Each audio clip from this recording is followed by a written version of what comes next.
Bubbles présente, Projet Flèche Antique, chapitre 7 et 4a. Au-dessous de la surface de l'existence de vos particules, il y a des énergies qui vous connectent à tous les formats de l'existence.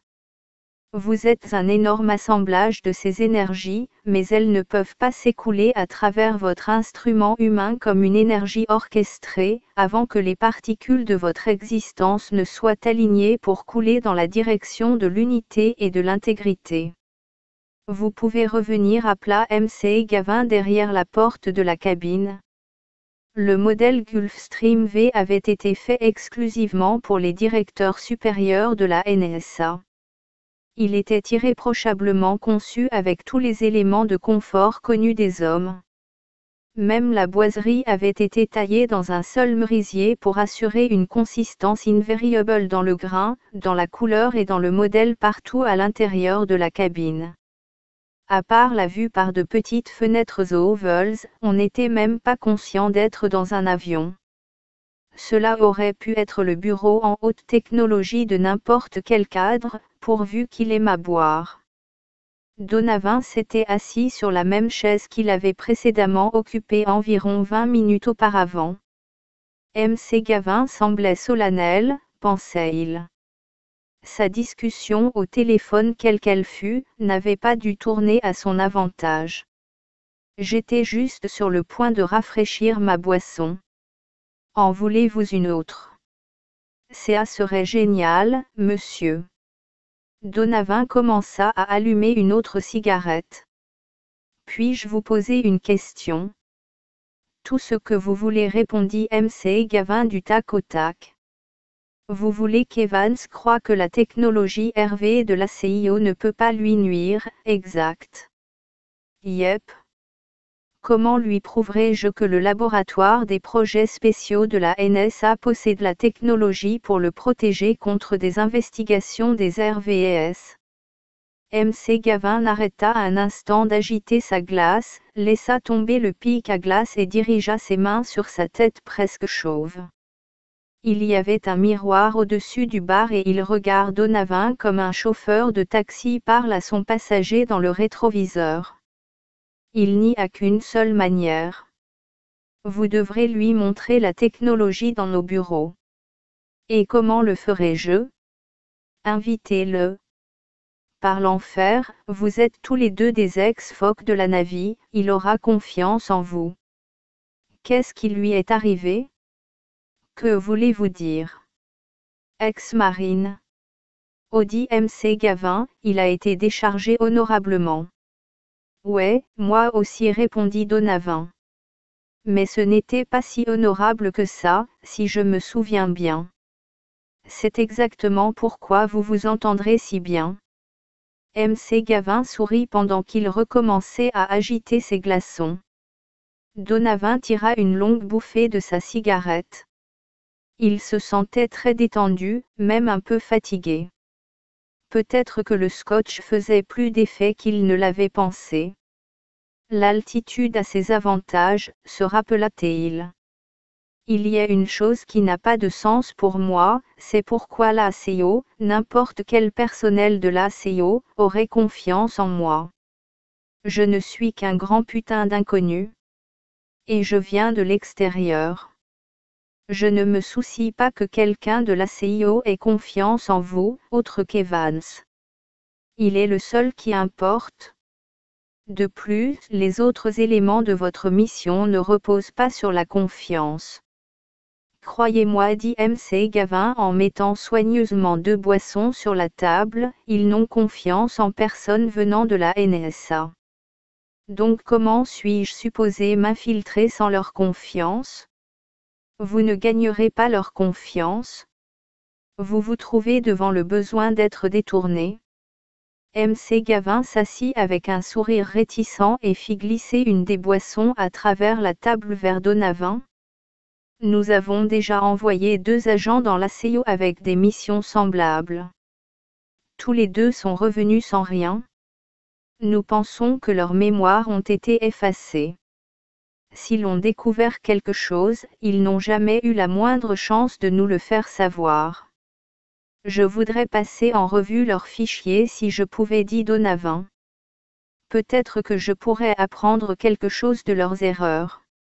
J'en doute, mais je dirai à Francis de s'arranger pour vous les obtenir. À propos, vous commencez lundi prochain. J'attends des mises à jour toutes les semaines. Nous sommes clairs sur les protocoles de communication. Oui. Vous amenez Evans dans nos bureaux en Virginie. Vous scrutez le projet Flèche Antique comme un faucon. Et vous découvrez tout ce que vous pouvez à propos de toutes les technologies qu'il nous cache. Et ensuite vous pouvez prendre votre retraite très confortablement. Compris? Compris? Juste encore une chose, monsieur, que voulez-vous dire par détourner? Que pensez-vous que j'ai voulu dire? Rejetez le règlement, répondit Donovan. Ne vous inquiétez pas des protocoles standards. Employez tous les moyens nécessaires pour accomplir ma mission. Cette sorte de choses. Je mettrai seulement une restriction de vos activités, dit M.C. Gavin. Ne tuez personne qui soit affilié à la CIO à moins qu'il ne s'agisse d'autodéfense. Compris? Compris, monsieur, mais si 15 est un tel problème pour le SPL, pourquoi ne pas l'éliminer? Il y a 100 façons pour lui d'avoir un accident.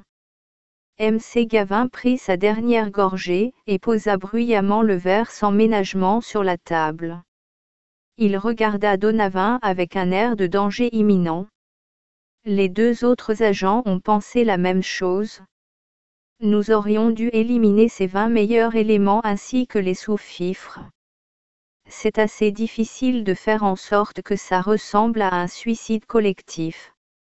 Il rit comme si l'image avait sommeillé dans son inconscient. De plus, le dernier ennemi que vous voulez jamais avoir, c'est les incunabulas. Gis, s'exclama Donovan, j'avais imaginé une bande de gilets boutonnés à fines rayures en Suisse donnant de petites pichenettes à des ordinateurs. Alors votre vision est niquée, dit définitivement M.C. Gavin. L'incunabula est la définition même du pouvoir parce qu'ils ont l'or et que par conséquent, ils établissent les règles. Son ton s'éclaircit. Ils ont aussi le platine, les diamants, les émeraudes, les saphirs. Ce n'est nullement un accident si 15 a fait alliance entre la CIO et eux. Ils sont comme son grand frère. Et comment 15 a-t-il fait pour se faire aimer de ce groupe de financiers? Demanda Donovan. Tout d'abord, ce ne sont pas des financiers, ça c'est juste leur passe-temps. Ce sont des élitistes qui aiment contrôler les événements mondiaux. Tout depuis la météo jusqu'au marché boursier. Bien sûr, leur spécialité est de manipuler les gouvernements du monde et d'en changer les frontières et les bases du pouvoir. Ils sont là depuis longtemps, beaucoup plus longtemps que la NSA, la CIA ou n'importe quel gouvernement. Ils proviennent du temps de rois et des royaumes, quand les lignées sanguines signifiaient quelque chose. Ils fonctionnent toujours dans ce monde, mais avec des jouets puissants à la pointe de la technologie, à la place des châteaux forts et des guillotines.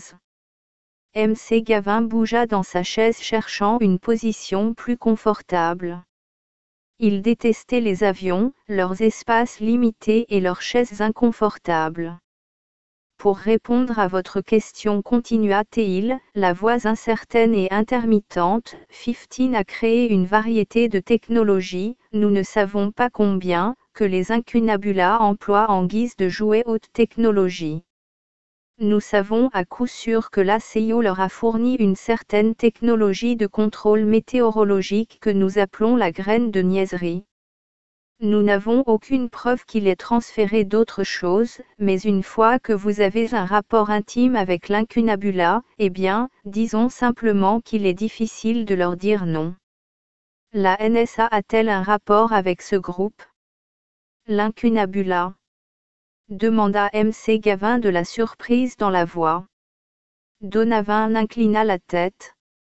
Aucun dont je sois conscient, dit M.C. Gavin, mais cela ne m'étonnerait pas que nous l'ayons fait. Y a-t-il un fichier que je pourrais lire sur eux? Non.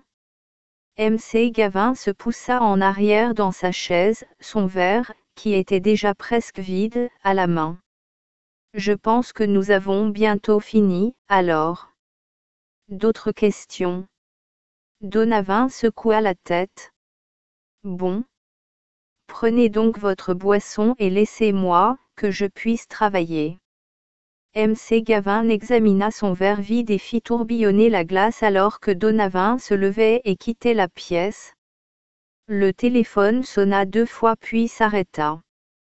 Merci mon Dieu pour la messagerie vocale. Il était trop fatigué pour y répondre. En plus, il n'avait pas eu une seule bonne conversation téléphonique de toute la journée.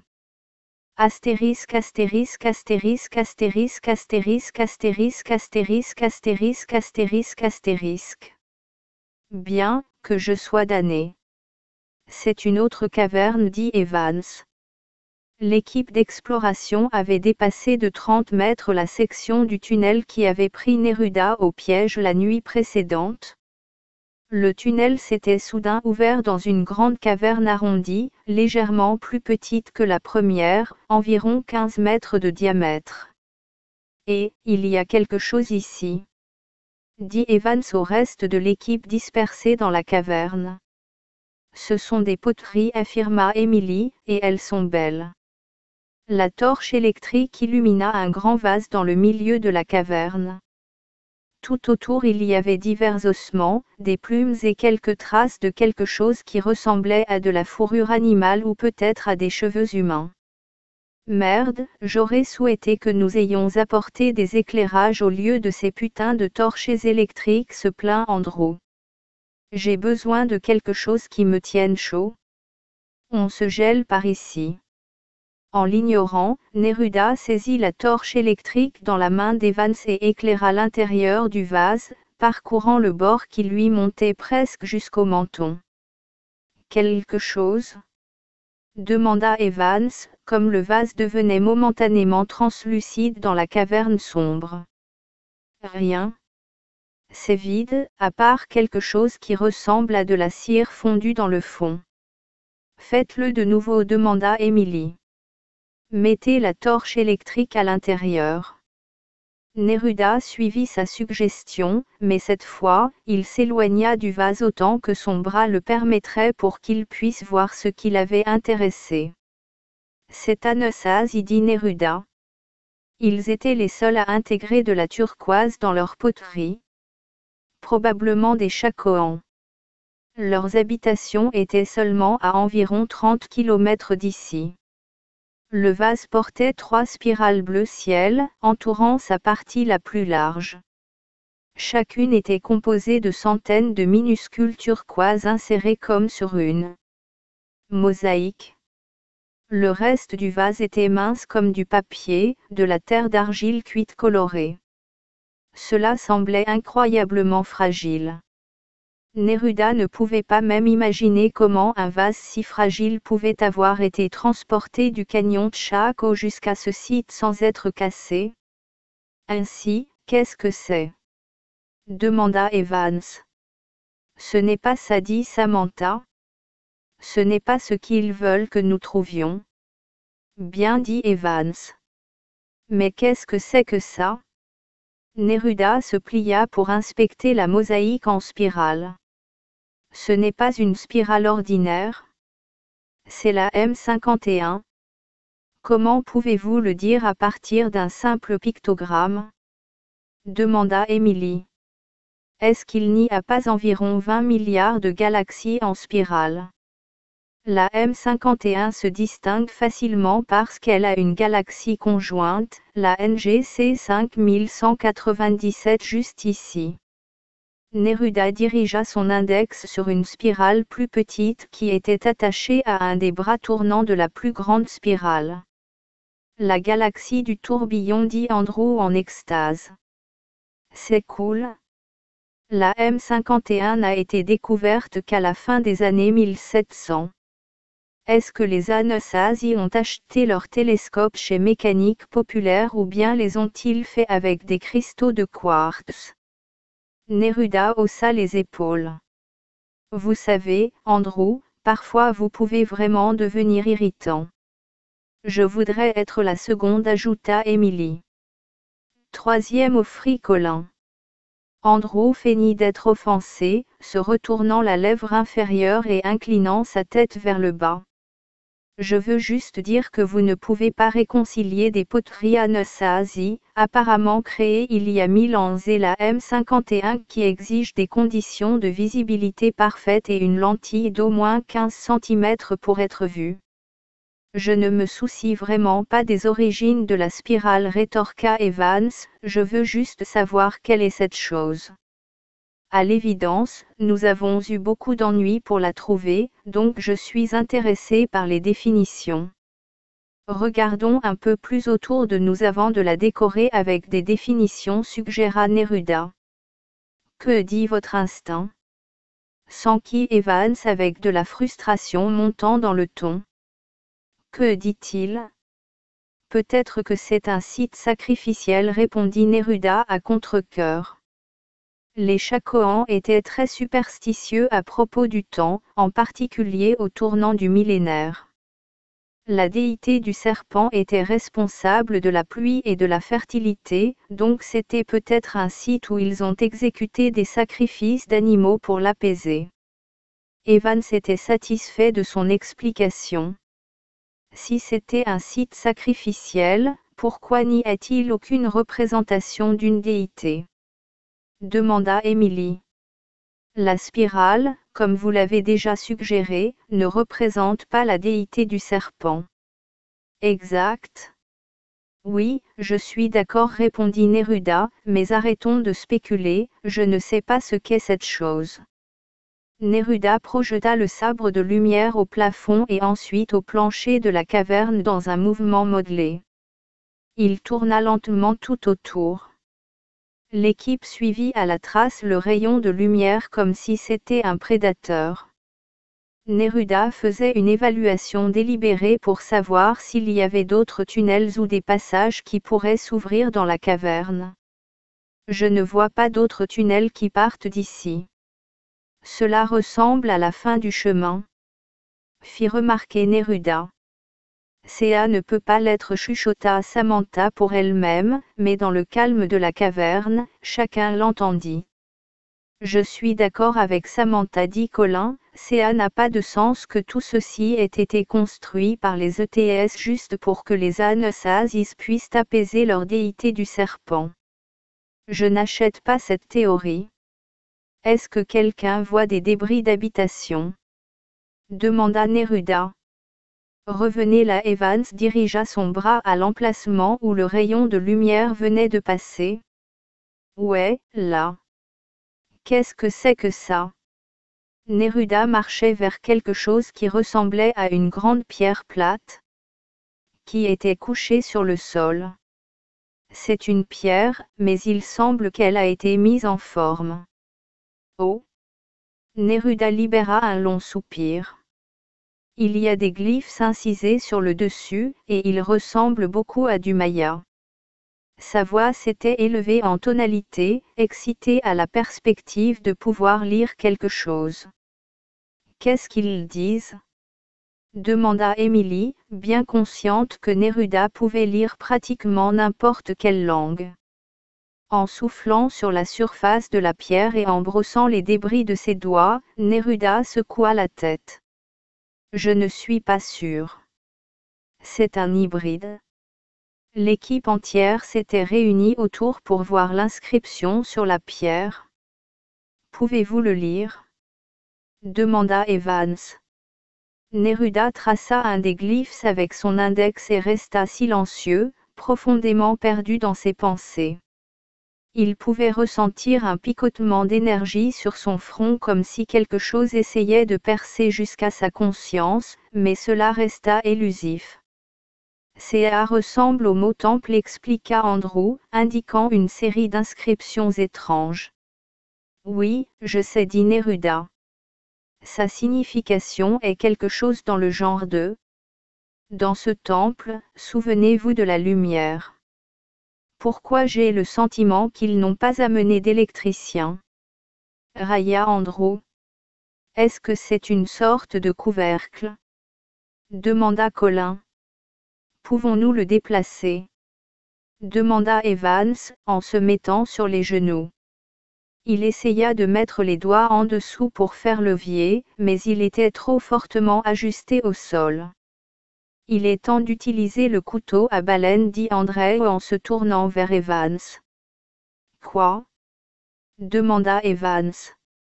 Le couteau que vous avez utilisé pour faire sortir le boss du trou dans lequel il était tombé. Souvenez-vous? Malheureusement, j'ai laissé tomber ce couteau dans la chambre, se lamenta Neruda. Mais j'ai un petit couteau de poche. Voyons si nous pouvons arriver en dessous avec cela. Chacun qui a un couteau, arrive pour travailler. Émilie, pourriez-vous tenir la torche électrique? Bien sûr. Elle prit la torche électrique de Neruda et s'agenouilla. Elle frappa l'extrémité de la torche électrique contre le rocher plusieurs fois en différents endroits, en commençant par le centre. Ça sonne comme si c'était creux en dessous, peut-être. J'y compte bien, dit Neruda avec une ardeur indubitable. Après 10 minutes de burinage avec leur couteau, il y eut assez d'espace creusé pour que leurs doigts puissent saisir la blanche dalle plate. À 3, dit Neruda, essayons de la déplacer vers Émilie. Ensemble, les hommes firent l'effort, mais sans aucun effet. La pierre faisait environ 3 pieds de diamètre et environ 5 pouces d'épaisseur, elle était trop lourde pour que les 4 hommes puissent la déplacer. Combien pensez-vous qu'elle pèse? Demanda Evans en se tournant vers Neruda. 300 kilos, probablement plus. J'ai apporté quelque chose qui pourrait se révéler utile, dit Evans. Je reviens tout de suite. Evans s'éloigna de la pierre entourée, vers les ombres sombres. Où va-t-il par l'enfer? Chuchota Andrew à Neruda. Il est très secret avec son sac à dos. Neruda cligna de l'œil à moitié sérieux. Quelques instants plus tard, Evans revint avec une autre torche électrique. J'avais oublié que j'avais une torche électrique de rechange dans mon sac à dos. J'avais ça aussi. Il tenait une paire de détonateurs. Ce sont de petits explosifs, mais ils peuvent être suffisants pour fracturer ou casser cette chose. Pourquoi avez-vous pris des détonateurs dans cette mission? Demanda Andrew. Dites-moi que vous ne vous attendiez pas à quelque chose de ce genre. J'ai été Boy Scout, dit Evans en riant. Qu'est-ce que je peux dire? En utilisant les mêmes trous qu'il avait creusés pour leurs doigts, Evans fixa les explosifs sur les côtés opposés du cercle espérant qu'ils casseraient la pierre par le milieu. Nous sommes prêts, dit Evans. Ça pourrait être une bonne idée de reculer jusqu'au tunnel dans le cas où il y aurait des débris qui volent. Combien de fils avez-vous? Demanda Neruda. Il y en a assez. Ils marchèrent en reculant jusqu'au tunnel tandis qu'Evans dévidait le fil d'une petite bobine. C'est tout ce que je peux faire? Est-ce que ça va? Demanda Neruda. C'est une petite charge, répondit Evans. Je suis sûr que ça ira. Prêt? C'est bon pour nous, à vous? Répondit Neruda. Une explosion survint après quelques instants faisant voler un nuage de poussière. Le bruit fit battre le cœur de chacun un peu plus rapidement. C'était assourdissant, mais seulement pendant quelques secondes. Une série d'échos suivit faiblement le chemin du tunnel, si ça en compta mentalement Neruda. Evans était le premier pour voir si la pierre avait craqué. Nous devrions être capables de lever la moitié du poids, vous ne pensez pas? Seulement si vous êtes vraiment des hommes. La réponse vive d'esprit d'Émilie amena le groupe entier à rire pendant qu'ils regardaient en bas vers leur némésie de pierre comme des conquérants. Éclairez votre lampe juste ici, commanda Neruda indiquant la fente dans le centre de la pierre. C'est sombre en dessous. Il y a quelque chose ici. Que pensez-vous que ce soit? Demanda Evans. Cela pourrait être une ancienne fosse de stockage, dit Neruda, mais j'espère que c'est autre chose qu'un tas de maïs ou des noix de pignon. Si c'est le cas, je retournerai personnellement et je flinguerai ce qu'il reste de ce fumier d'artefact, dit Andrew. Tous ces ennuis pour une sac de noix. Pouvez-vous m'aider tous les trois? Demanda Neruda. Bien, Evans fut d'accord. Prêt? Prêt? Evans asséna un coup de pied massif de son pied droit. La fente s'agrandit. Sa botte s'abattit fortement une deuxième fois et le rocher se fendit horizontalement. Enlevons-le du chemin, dit Neruda. Soulevez. Émilie dirigea le rayon de sa torche électrique alors que le fond de la moitié de la pierre était enlevé, révélant un vide noir d'encre. C'est plus profond qu'une fosse de stockage, ça ressemble plutôt à un puits, dit-elle avec agitation. Neruda prit une des torches électriques et s'allongea sur le ventre, enfonçant son bras aussi loin que possible dans l'ouverture. Un apport d'air frais et sec rencontra ses narines. Oui, c'est un puits, dit Neruda, peut-être tout droit en bas sur 3 mètres et ensuite il tourne à l'horizontale. Il n'y a aucune chance que ça puisse être en activité, n'est-ce pas? Demanda Evans. J'en doute. Cette chose a été scellée très serrée? Ouais, à condition que ce soit la seule entrée, ajouta Andrew. Nous ne faisons pas de suppositions, répondit Neruda. Je descends d'abord pour évaluer la situation.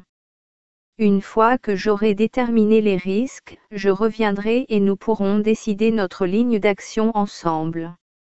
D'accord? Les membres de l'équipe inclinèrent la tête.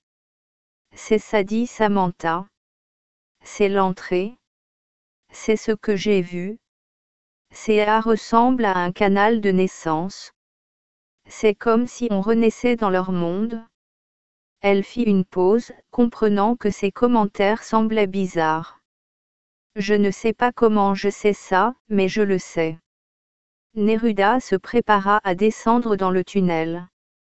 Il enleva son sac à dos, le diamètre du tunnel s'adaptait juste à ses épaules. Quels qu'aient été ses ETS, il n'était pas de poids excessif, dit Neruda, se mettant à l'aise dans le trou. Je vous retrouve en haut dans 10 minutes. Soyez prudent, dit Evans. Envoyez-nous un signal vocal toutes les minutes pour que nous sachions que vous allez bien. Je le ferai. Neruda tenait la torche électrique dans sa bouche pour que ses bras soient libres de soutenir le poids de son corps alors qu'il descendait dans le tube noir. L'air était complètement rassis, comme s'il n'y avait eu aucune circulation pendant des siècles. C'était aride et il y avait une touche de quelque substance chimique qu'il n'avait jamais sentie auparavant. Il y a une odeur, très subtile, dit Neruda à mi-chemin du puits. Est-ce que quelqu'un d'autre la sent? Avec sa torche électrique dans la bouche, son discours était réduit à de la ventriloquie d'amateur. Ouais, je crois.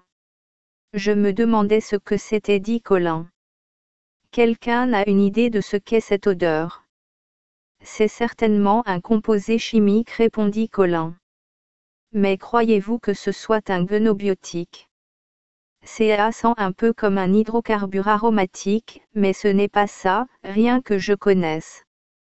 Evans était nerveux. Jamison, si vous sentez la plus légère nausée, vous sortez de là immédiatement. Ok.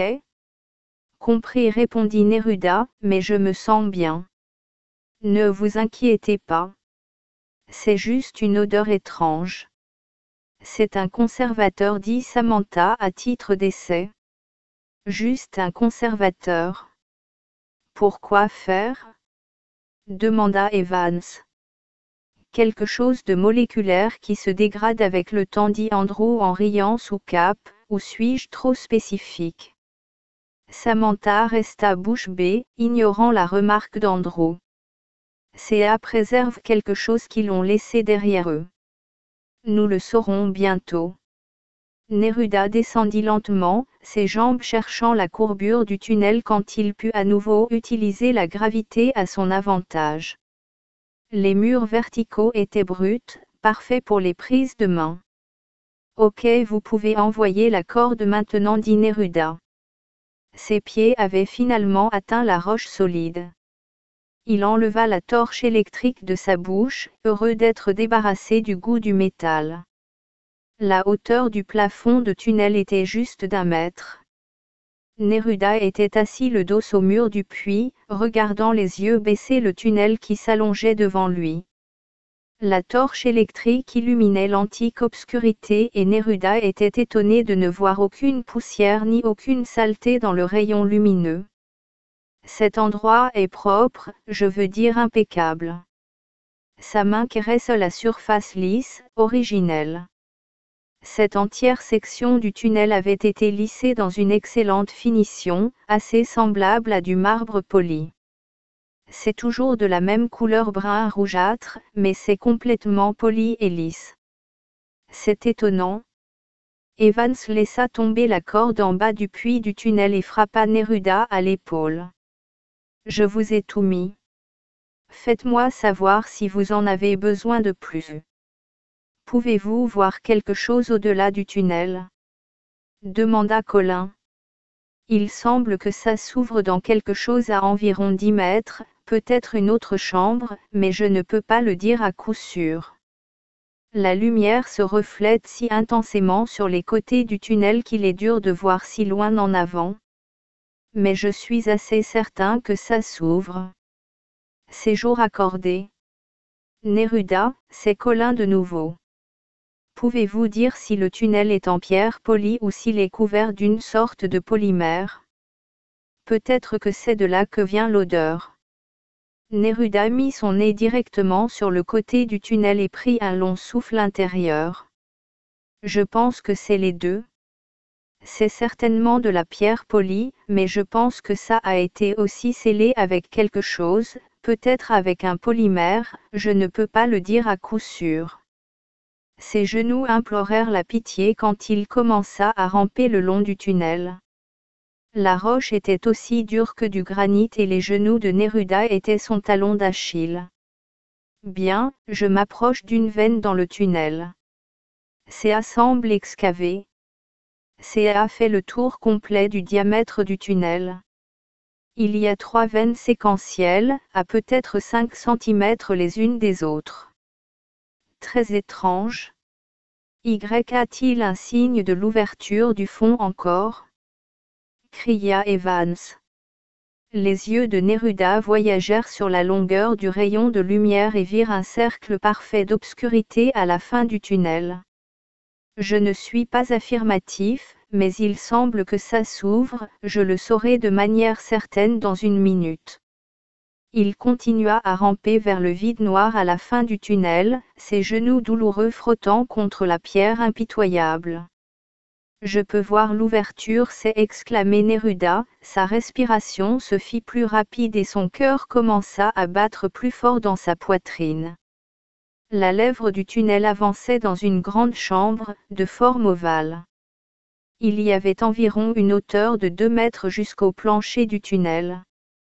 Neruda stupéfait balaya de sa torche électrique à travers la pièce, alors que ses jambes pendaient sur la lèvre du tunnel.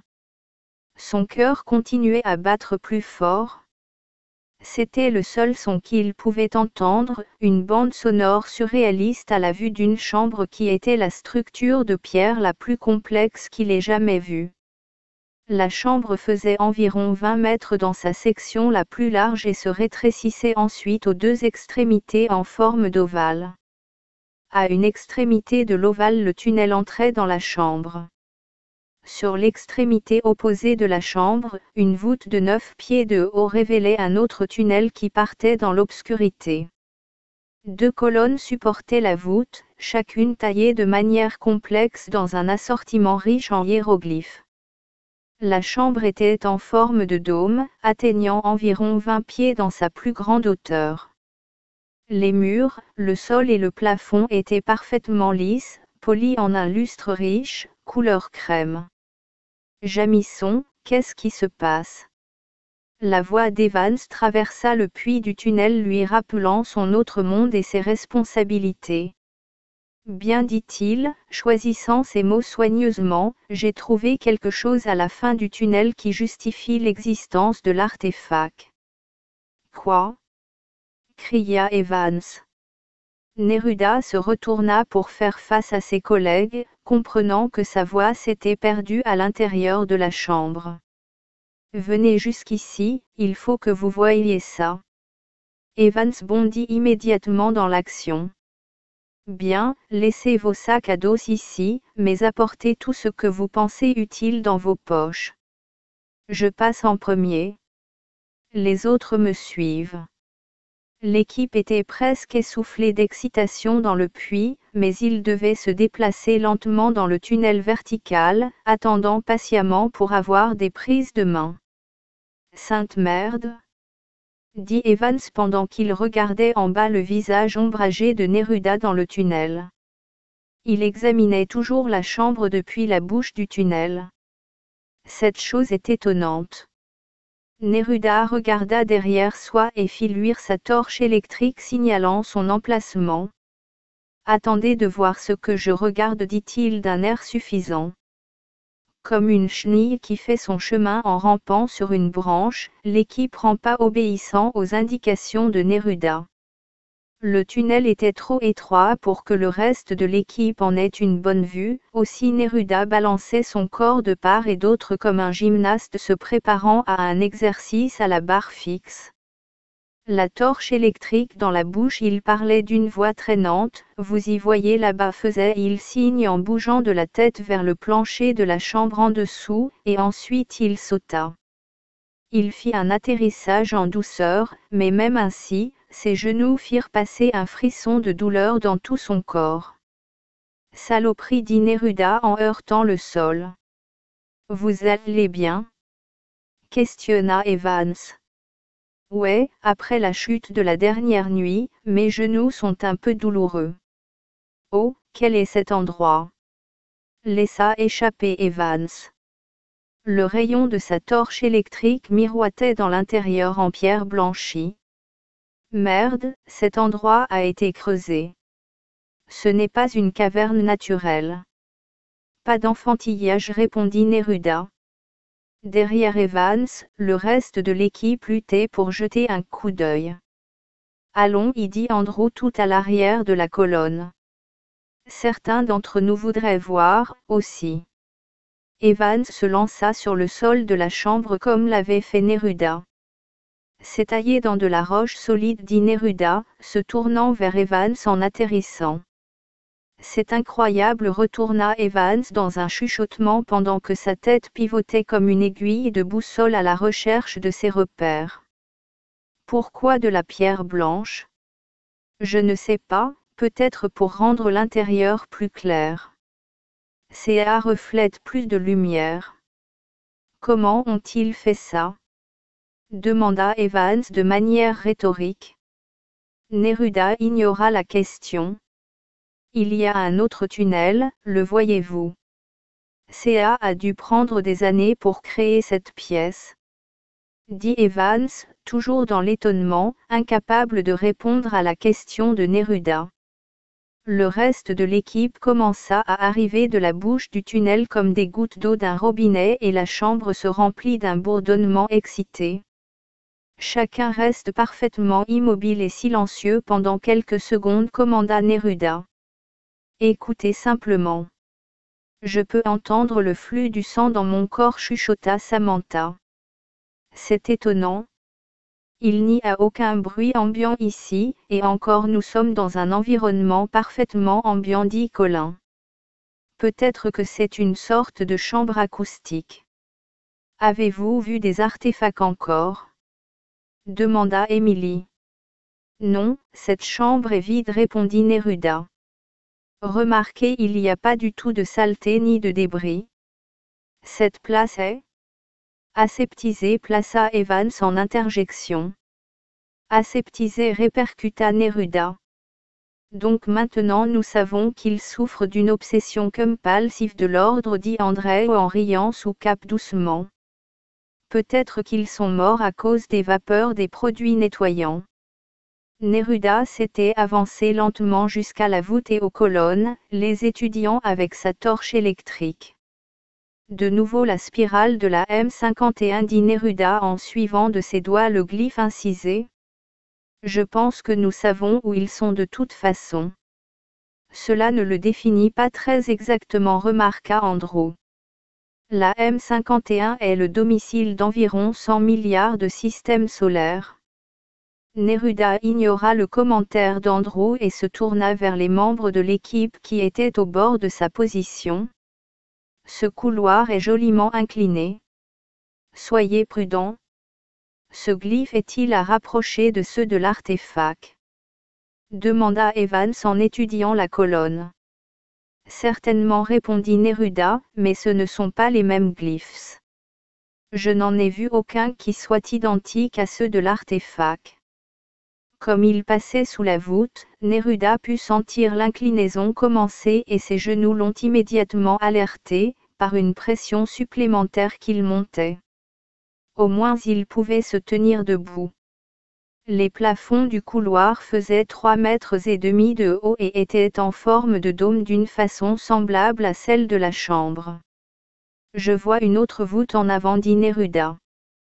Dites-moi quelque chose, demanda Andrew. Comment peut-on creuser cette structure dans la roche solide et ne laisser aucun débris ni indice d'une construction?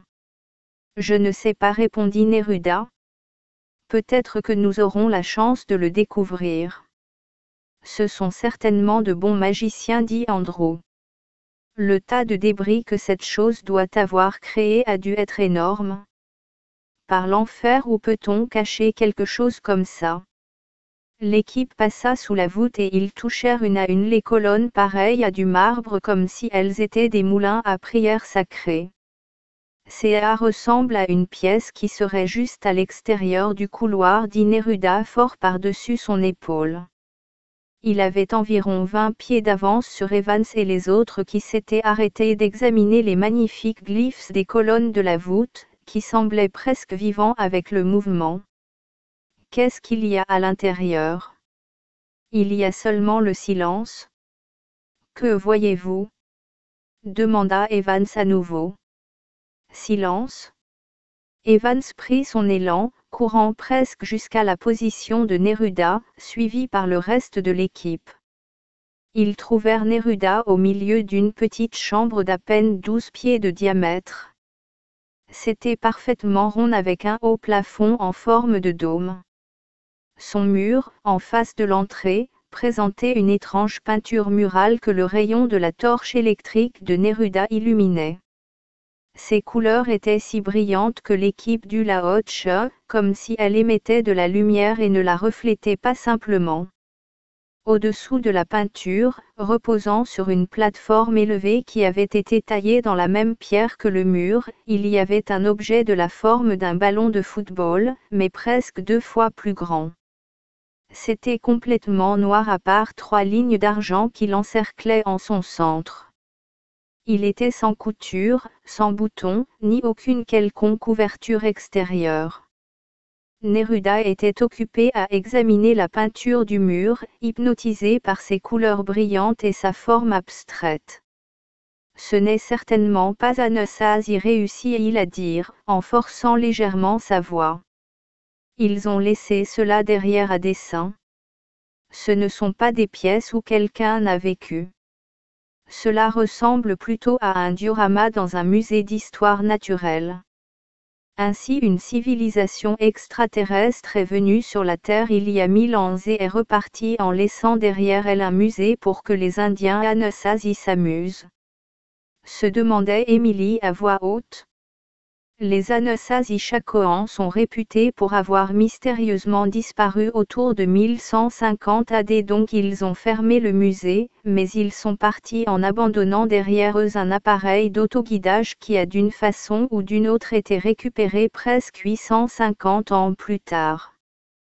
par nous, ajouta Andrew en supplément dans un parfait timing.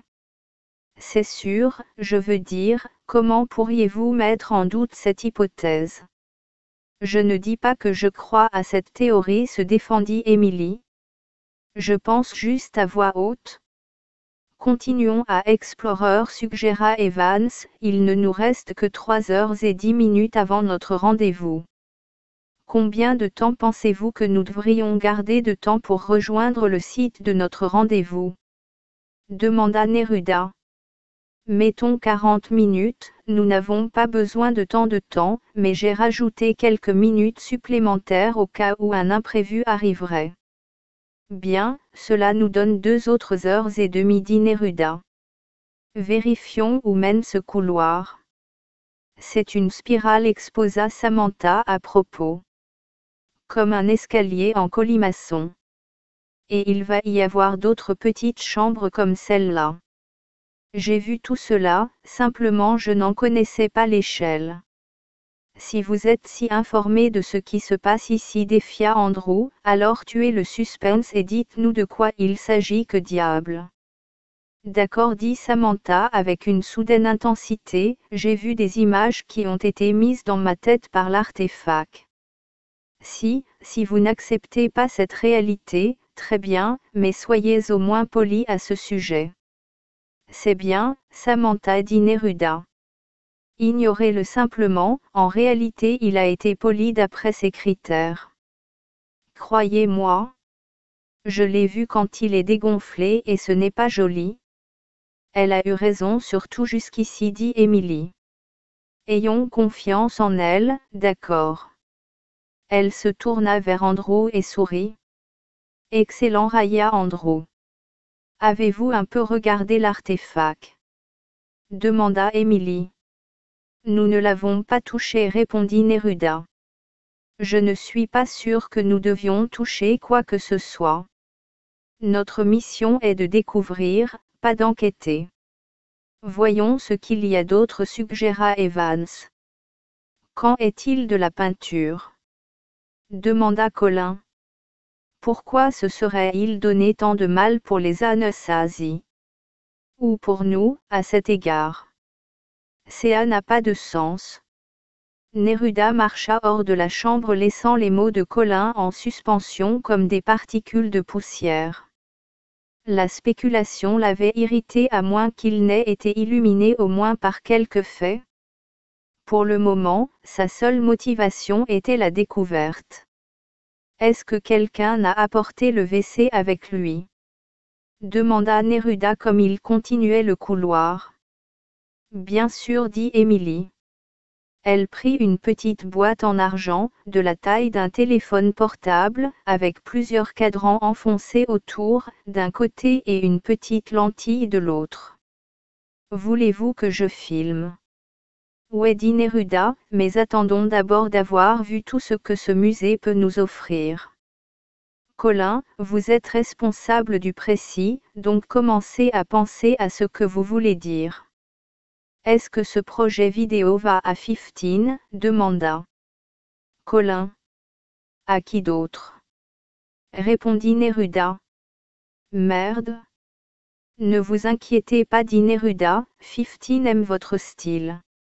Il est scientifique avec sagacité et beaucoup de couleurs éclectiques. Chacun rit, y compris Colin. Vous l'imitez bien, sourit Evans, se tournant vers Neruda. Ne vous inquiétez pas, je n'en dirai rien.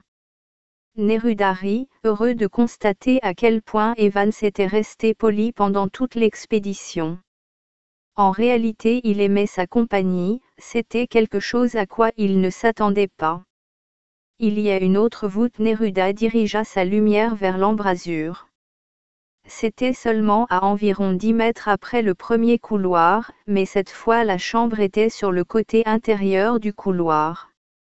Le couloir ressemblait en effet à un escalier circulaire s'enroulant dans le sens des aiguilles d'une montre en un mouvement régulier. Neruda marcha jusqu'à la voûte et là, il attendit que chacun le rattrape. L'équipe respirait un peu plus lourdement qu'auparavant, mais semblait désireuse de voir la deuxième chambre tous ensemble. prêt? Demanda Neruda. Que la lumière commence, dit Andrew. Neruda et Evans lâchèrent leurs rayons de lumière dans la chambre. Une similitude à faire frémir les attendait quand leurs rayons se croisèrent sur le mur lointain de la chambre, qui comportait une autre peinture murale de style, de taille et de brillance semblables. Au-dessous de cela, scintillant dans la lumière, se tenait un autre artefact, noir et argent avec des panneaux plats joints ensemble en un modèle hexagonal. Chaque panneau était à peu près de la taille d'une carte à jouer, mais 2 fois plus épais. L'extérieur de l'hexagone était noir et l'intérieur argent brillant. Là non plus, aucun bouton, aucune jointure, ni aucune évidence d'un commutateur de mise en marche. Le mur peint apparut être d'un style semblable à la peinture de la première chambre, mais avec des glyphes et des objets différents. CA faisait environ 4 pieds de largeur et environ 6 pieds de hauteur. La chambre elle-même était identique en échelle et en forme. Chaque nuance était une réplique exacte. Seule la peinture et l'artefact étaient différents. Je suis ouvert à toute pensée que chacun aura, dit Neruda. Ce n'est pas logique, commença Evans. Pourquoi partirait-il en laissant derrière ces artefacts de cette façon? Pourquoi non? Dit Samantha. Il y a quelques références dans cette peinture qui au moins semblent intelligibles, dit Colin. Ici, au fond, ça ressemble beaucoup aux formations rocheuses de par ici. Nous devons au moins considérer la possibilité que ce soit une sorte d'arme, dit Evans. Nous le ferons, répondit Neruda. D'autres pensées avant que nous ne nous déplacions. Andrew s'approcha pour inspecter la peinture. Les modèles d'étoiles pourraient valoir la peine d'être regardés, en supposant qu'ils ne sont pas arbitraires. Le signe de l'infini est également employé. Il n'a pas été inventé avant le début du XVIIe siècle. Et autant que je sache, il n'a pas été inventé par un né de la M51. Bien, s'il n'y a aucun autre commentaire, dit Neruda, mettons-nous en route. Le couloir continuait vers le haut. Tous les 30 pieds une nouvelle chambre débouchait par une voûte, en alternance à l'extérieur et à l'intérieur du couloir. Chaque chambre ressemblait exactement à toutes les autres, mais avec une peinture murale et un artefact unique à l'intérieur. Au cours de l'heure suivante, l'équipe trouva 22 chambres et commença à comprendre la portée de la découverte. Nous l'avons trouvé, cria Neruda en arrière. Trouvé quoi? Demanda Evans, en s'approchant de la 22e chambre. La dernière chambre. Evans passa la tête à l'intérieur. J'ai laissé ma torche électrique en arrière avec Colin et le reste. Il semblait hypnotisé par la peinture du mur de la chambre 20. Je ne suis nullement artiste, mais ce sont des peintures étonnantes, pas exactement votre art des cavernes typique, n'est-ce pas? À moins que vous ne considériez Picasso comme un homme des cavernes. Cette chambre est différente, dit finalement Evans. On dirait qu'ils ont été pris à court de temps dans leur construction et qu'ils l'ont laissé dans son état naturel. Tandis que la 23e chambre était identique en forme et en taille, ses murs, son sol et son plafond étaient grossiers et inachevés. La peinture du mur était la seule surface de la chambre qui avait été lissée et polie comme dans les autres chambres. Le sol était plein de débris, surtout des morceaux de rocher et quelque chose qui semblait être des sortes de fibres. Très étrange, dit Neruda en remuant lentement la tête et en se frottant le menton de la main. Vous avez remarqué l'artefact?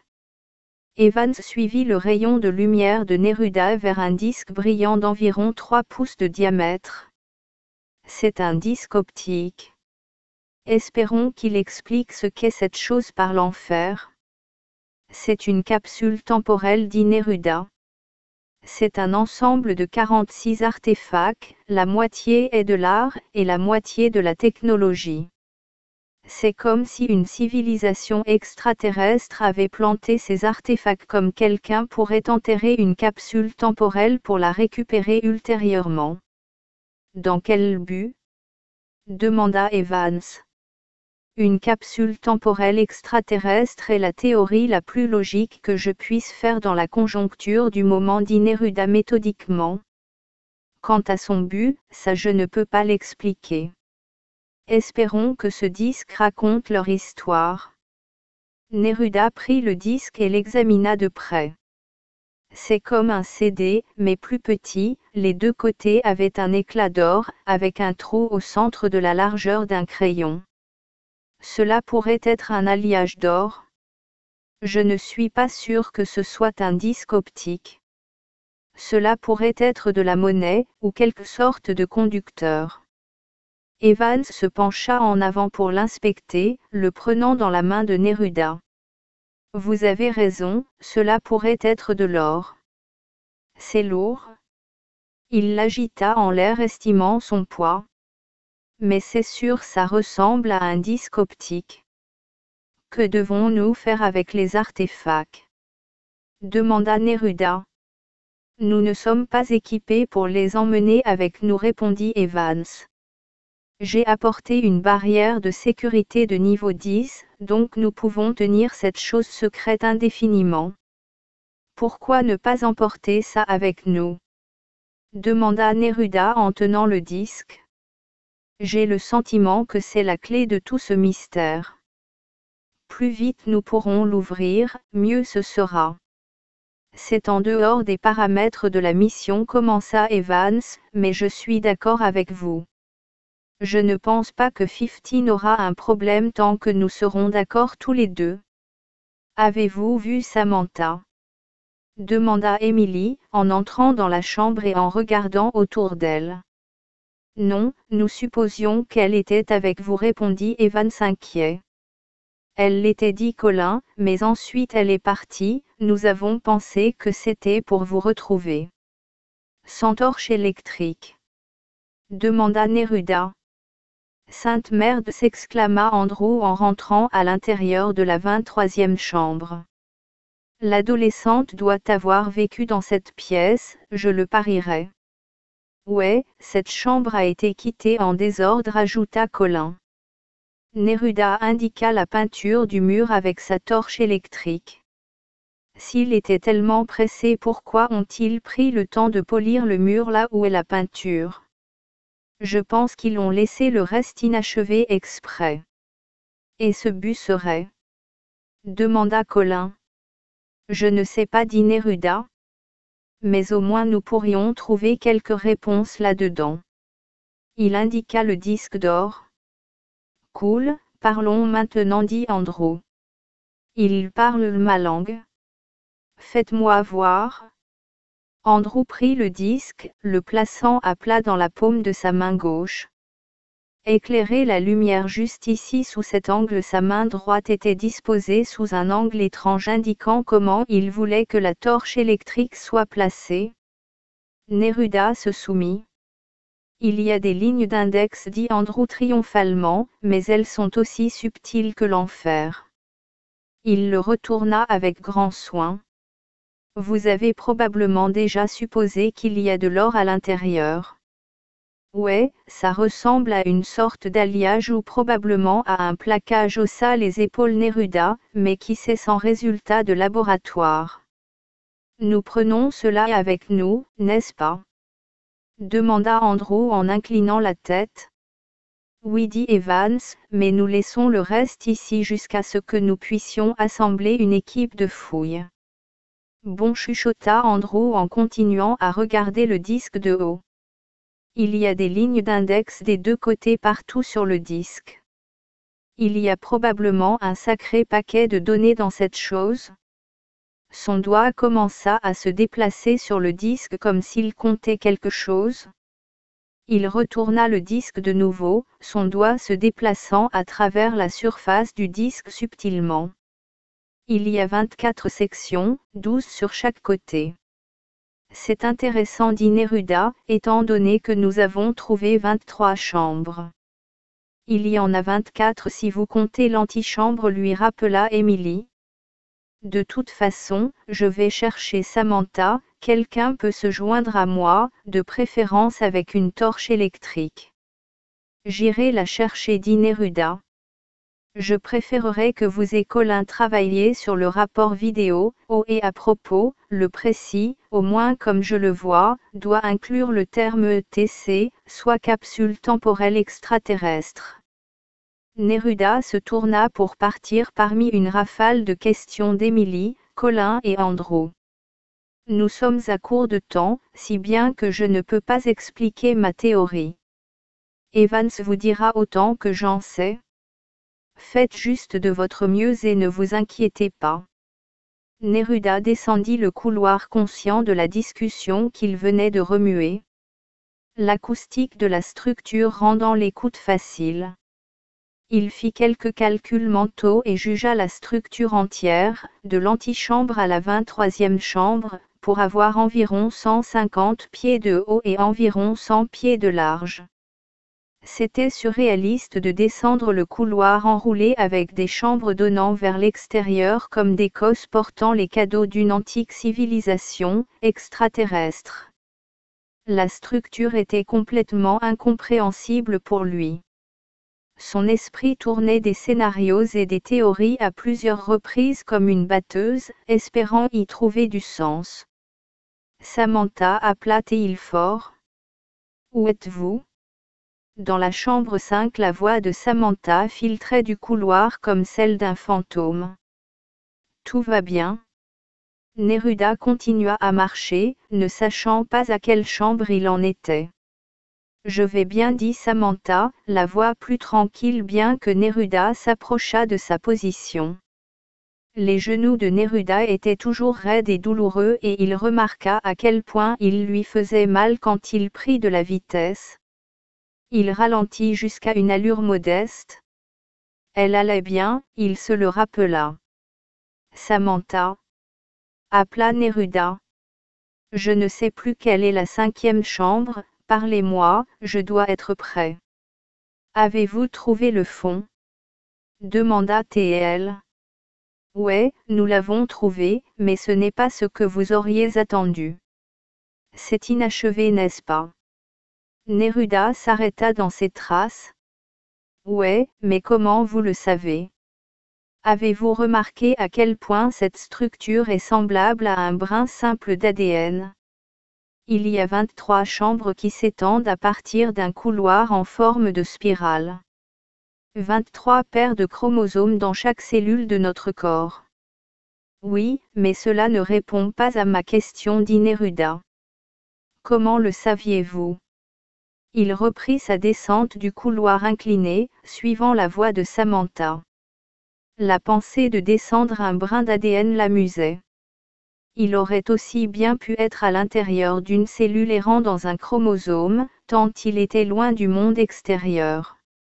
Je pense qu'il essaie de nous dire que notre ADN est endommagé ou inachevé. Neruda suivit sa voix à la trace et entra dans la chambre. Elle était assise en tailleur, faisant face à la peinture du mur au centre de la chambre. Dans sa main elle tenait un briquet et la flamme vacilla quand Neruda entra. C'est une peinture étonnante, dit Samantha tranquillement. Je ne pouvais pas la laisser. Désolée. C'est bien. Neruda s'assit à côté d'elle.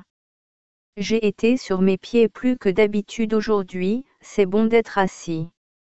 Il plia les genoux et enveloppa ses bras fermement autour de ses jambes. Il avait un peu froid et était fatigué.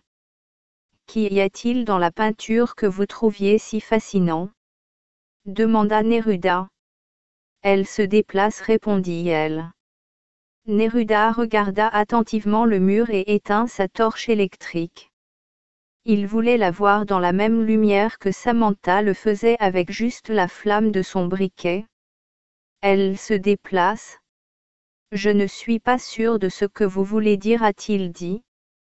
Quel mouvement ?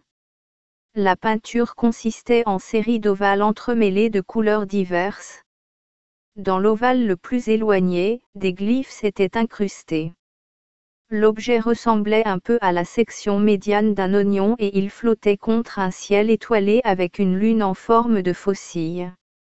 Je ne suis pas sûre, répondit-elle avec hésitation, peut-être que je suis celle qui se déplace. Tout ce que je sais, c'est que je me trouve attirée dans cette peinture. Neruda scruta la peinture, mais ne sentit aucun mouvement. Néanmoins, il en était venu à respecter ses intuitions et ses compréhensions, donc il continua à observer soigneusement, cherchant un changement de perspective ou le sens d'un mouvement. Donc que pensez-vous que ce soit ? Demanda Samantha. Cela ? Neruda mit ses bras en l'air signifiant la structure totale. Ouais, cela. Les yeux de Samantha ont regardé vers le haut comme un écho faible des bras de Neruda. Mon hypothèse actuelle est qu'une race d'explorateurs, originaire de quelque part à l'intérieur de la galaxie M51, est venue sur la Terre approximativement il y a 1000 ans et a interagi avec les Indiens Anasazi-Chacoan. Ils ont construit cette structure pour abriter une collection d'artefacts qui représentent leur nature artistique et technique. Ils voulaient que cela soit trouvé à une époque quelque peu postérieure, donc ils ont laissé un appareil d'autoguidage, qui est magiquement apparu d'une façon ou d'une autre, et qui nous a menés à ce site étonnant. Il fit une pause pour reprendre son souffle. Je pense que c'est une capsule temporelle laissée derrière par cette race. Samantha laissa les mots se dissoudre dans l'air avant de parler. Votre théorie inclut-elle une spéculation quant à leur motivation, cette race d'explorateurs ? Non, mais nous avons trouvé un artefact intéressant dans la chambre 23 qui pourrait y projeter quelque lumière. Quoi ? C'est un disque optique, ou du moins ça y ressemble. Si ça l'est, il pourrait avoir les réponses à toutes nos questions. C'est un bon signe, dit Samantha. Tout était codé et énigmatique jusqu'à maintenant, comme s'ils n'avaient pas voulu que nous soyons capables de communiquer avec eux immédiatement. Par exemple, dans votre théorie, vous avez dit qu'ils sont venus sur la Terre et ont interagi avec les Indiens Anasazi. S'il en est ainsi, ne seraient-ils pas capables de communiquer en langue Anasazi ? Probablement. Et pourtant, leurs glyphes, leurs peintures, leurs artefacts, ne sont pas du tout faciles à comprendre, même pour vous. Si quelque autre organisation avait trouvé l'appareil d'autoguidage, c'est-à-dire la CIA ou la NSA par exemple, pensez-vous qu'ils seraient même arrivés ici ? Qui sait ? Peut-être. Dit Neruda. Mais que voulez-vous dire ? Je pense que cette race a intelligemment déguisé ses intentions. Cela peut être une capsule temporelle, je ne sais pas, mais c'est plus d'une collection d'artefacts qu'ils ont voulu que nous découvrions. Il y a un processus par lequel ils veulent que nous passions. J'estime que nous sommes guidés. C'est comme si cette découverte était seulement un petit pas, dans un voyage très long et très compliqué. Le briquet de Samantha tomba en panne de carburant, ce qui les plongea dans l'obscurité totale. C'est mon point de vue, je pense. Je comprends votre raisonnement, dit Neruda en donnant un petit coup sur sa torche électrique et en la posant droite sur le sol avec la lumière en l'air comme une torche. Il est vrai que n'importe quelle race qui aurait réalisé le voyage intergalactique, particulièrement une race d'explorateurs, posséderait une technologie sophistiquée de traduction de langue. Il est également vrai qu'il aurait de multiples points de contact, plus qu'avec les Anasazi, à moins qu'ils ne soient venus ici que pour une très courte visite, ce qui est peu probable. Donc ils font exprès de mettre des barrières et des obstacles pour être sûrs que leur message exigera un temps et un effort significatif pour le comprendre, dit Samantha.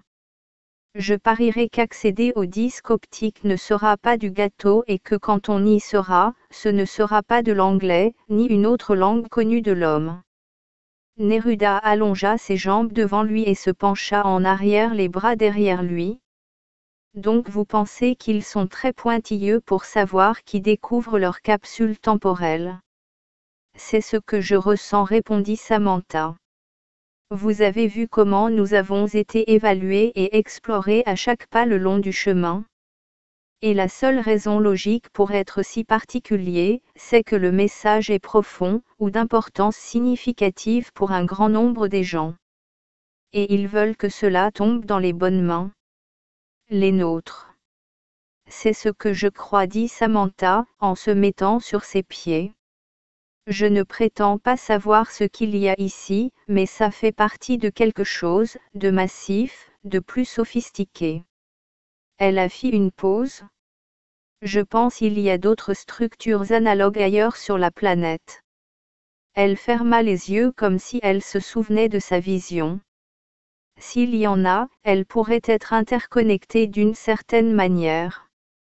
Neruda se leva et lui jeta un regard rapide en brossant son pantalon par habitude. Le sol était parfaitement immaculé.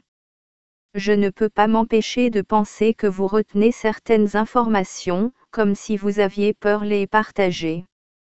N'est-ce pas? Ils s'appellent les Wingmakers, dit Samantha dans un soudain soulagement. Ils sont d'une façon ou d'une autre impliqués dans notre génétique. C'est comme s'ils vivaient à l'intérieur de nous à un certain niveau et qu'ils vivent aussi à une grande distance, très loin. Ils ont aussi dit quelque chose à propos du besoin de nous défendre contre une autre race d'êtres. Une race extraterrestre qui a une technologie plus avancée que nous ne pouvons l'imaginer. Ces Wingmakers sont impliqués là-dedans parce que, selon eux, ils sont les créateurs de notre génétique. Neruda se frotta le dos du cou en grimaçant. Autre chose? Non. Le son des rires remuait l'air silencieux de la chambre. L'équipe avançait en bas du couloir et Andrew racontait quelque anecdote amusante. Gardez ça pour vous pour l'instant, intima Neruda. Je vous dirai pourquoi plus tard. Ok. Bien sûr. Samantha haussa les épaules de nervosité. Neruda désigna le couloir de sa main. Voyons comment ils s'en sortent avec leur petit projet de film. Il jeta un dernier regard à la peinture de la chambre 5, ressentant un nouveau respect pour l'intellect de cette race d'explorateurs étrangères. D'une façon ou d'une autre, ils avaient déjà réussi à le toucher à travers l'espace et le temps. Ils pouvaient sentir quelque chose qui changeait à l'intérieur, ou qui s'effondrait. Ils ne savaient pas lequel des deux.